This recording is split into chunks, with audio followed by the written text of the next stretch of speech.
Hello and welcome to another video. In this video I'm going to teach you how exactly you can sell anything to anyone. Selling is by far the most important skill you will ever learn. If you're in a job interview, you need to know how to sell yourself, not only to be able to get the job, but to get it with the maximum salary possible. If you're a salesman, you will never be rejected again if you simply apply these tips. No matter who you are, no matter what's your background, imagine for a moment if you know how to sell.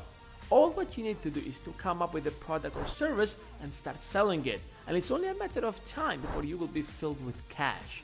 What made this guy so different than the rest of the entrepreneurs is probably because he knew how to sell $1,000 product that only takes $120 to build.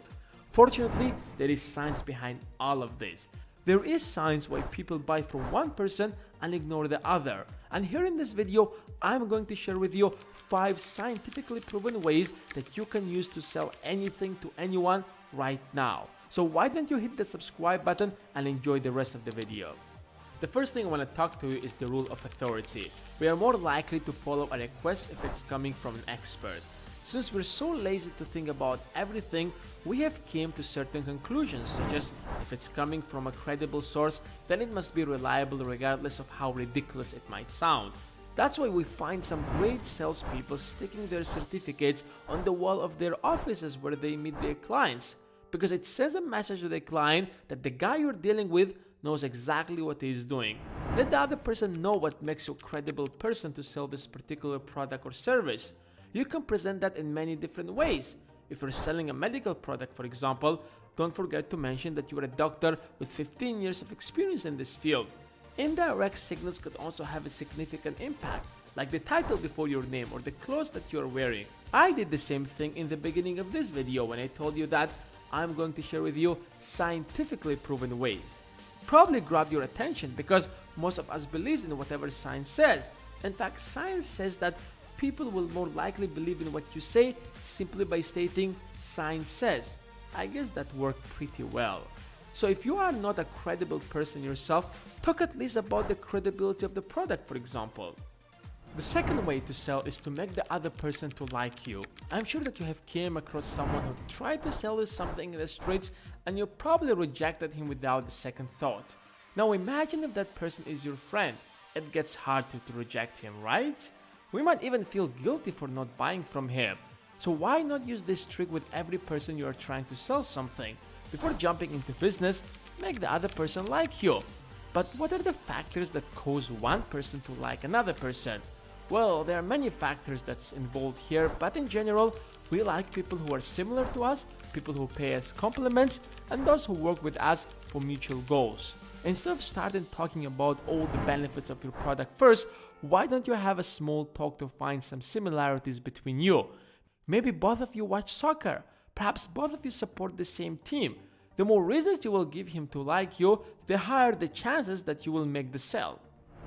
The third rule is give and take. We feel obligated to give if we have been given something. You're probably familiar with this rule. You know, when it's your birthday, you always invite the people who has invited you before to their birthdays. You always help the people who have helped you before because you feel obligated to return the favor.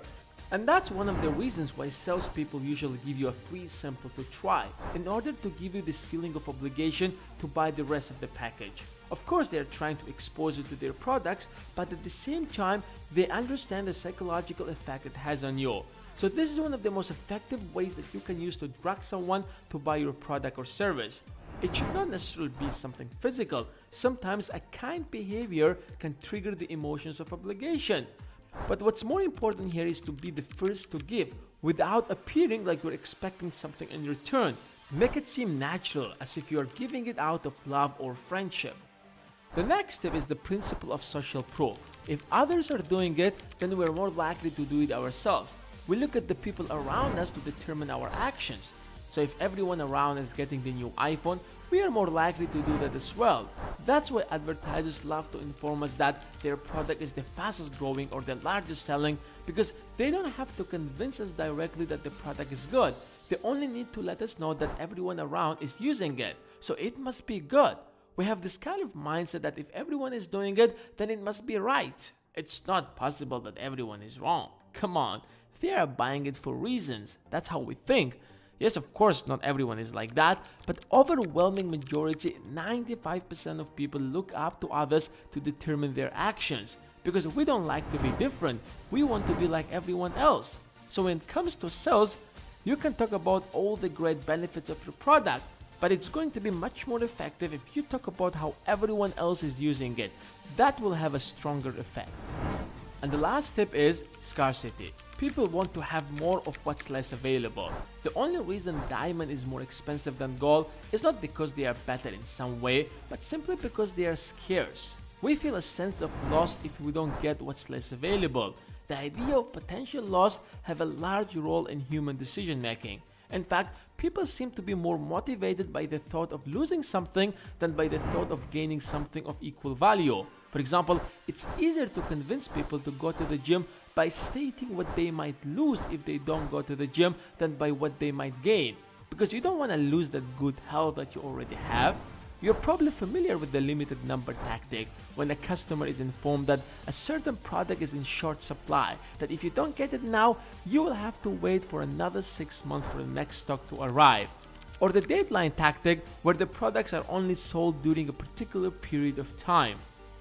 The point is that making your customer feel that he will lose something if he doesn't acquire your product or service can significantly push him to make the purchase. These principles and strategies are actually taken from the book Influenced by Robert Cialdini. Each of these principles can be backed by a well-done research and experiment. You can check them out in the book. I have left an affiliate link of the book in the description of this video if you are considering to get the book. Anyways, hope you guys enjoyed this video and most importantly benefited. And if you did, then hit the subscribe button and give this video a big like, and I will see you guys in the next one.